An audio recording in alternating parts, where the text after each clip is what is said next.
Good morning, good afternoon, good evening sa inyong lahat kung saan man kayo naroroon.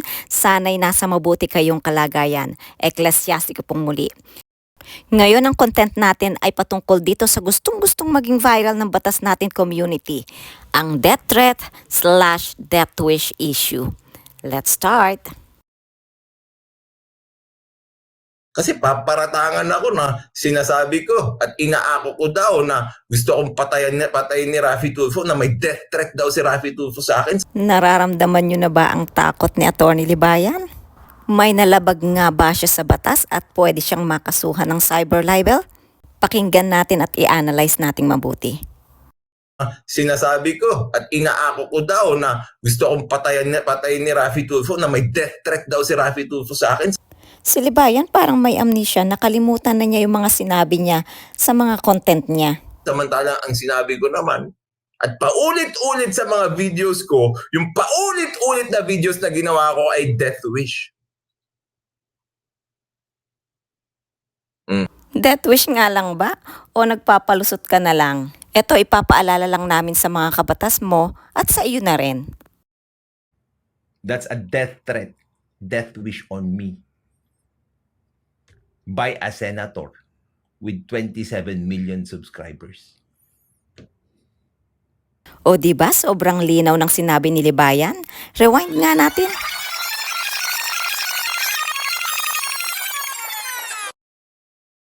That's a death threat, death wish on me by a senator with 27 million subscribers. Napakasarap pakinggan kapag ang isang attorney ay nagpapalusot, pero nakalimutan niya na nasa social media siya. At dahil sa sobrang pabida mo at pabiktim ka sa mga kabatas mo, ayan lumalabas pa rin ang totoo. At ngayon, nagpapalusot pa itong si Libayan at ang vlogger niyang si Kayo. Tanggol pa ng tanggol regardless kung sa una, pangalawa, pangatlo o sa huling video niya yan sinabi. The mere fact na galing mismo sa bibig ni Atty. Libayan yung statement na yan, paano niya yan palulusutan sa korte kung sakaling magkaroon siya ng kaso ng cyber libel? Isama niya si Kayo, total si Kayo naman ang palagi nag-e-explain, di ba? Isama na rin niya si Ricul dahil di ba gusto nilang maging viral ito? Pakinggan ulit natin ang statement ni Libayan. That's a death threat, death wish on me by a senator with 27 million subscribers.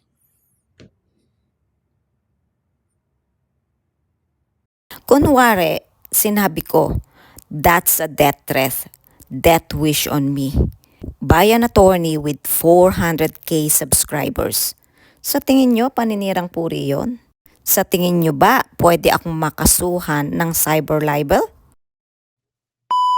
Oh, isang peace-loving citizen. Cyber At tingnan niya, libel. cyber libel. Ang paninira Mga videos kaya, panoorin sa niyo na lang. paggamit ng social media, tinatawag ko nating cyber libel. Kapag kayo ay may siniraan kayo, totoo man o hindi, basta nakakapanira ng puri ng isang tao. Ito po ay Kapag sasabihin Loud and clear, Attorney Magalong. Thank you. nila na ako ay nag-commit ng cyber libel, nakakasira ba sa akin? Is truth a defense in cyber libel? Hindi rin. Yan. I answered that already. Tignan nyo dito.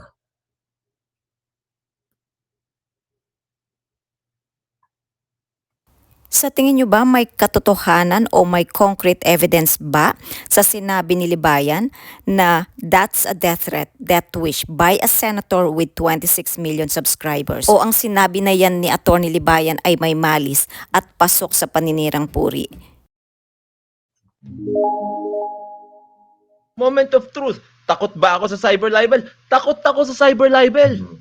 Takot naman pala si attorney. Bakit hindi muna nagbe-verify bago mag-content tulad na lang doon sa content niya kay Vice President Sara Duterte sa helicopter, remember? At kay Julian Martir. Takot naman pala, bakit hindi nagbe-verify muna bago mag-content? Sa tingin nyo may paninirang puri doon? Anyway, balik tayo dito sa topic natin about sa death threat.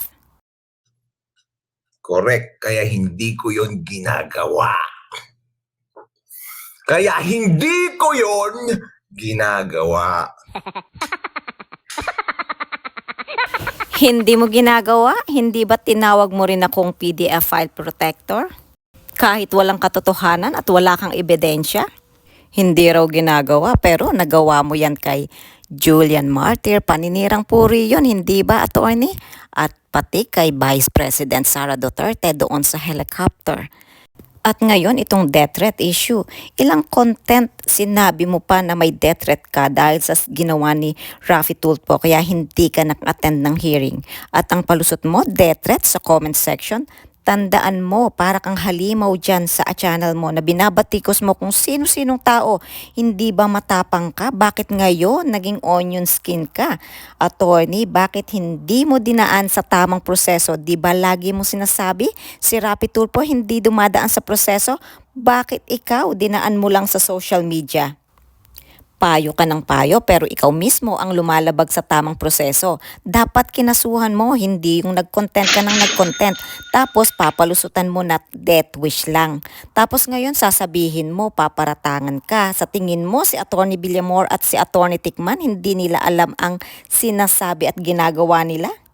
Iyan ay opinyon ko lang naman. Kayo, ano ang opinyon ninyo? Moment of truth. Takot ba ako sa cyber libel? Takot ako sa cyber libel. Kahit abogado ako, takot ako sa cyber libel. Aaminin ko yun. I am not one of those persons who are proud because nakasuhan sila sa korte. Diba? It's Ang yabang na mukha ni Atty. Libayan. Parang hindi niya talaga ginagawa. Pero pakinggan nga ulit natin. That's a death threat. Death wish on me. By a senator with 27 million subscribers.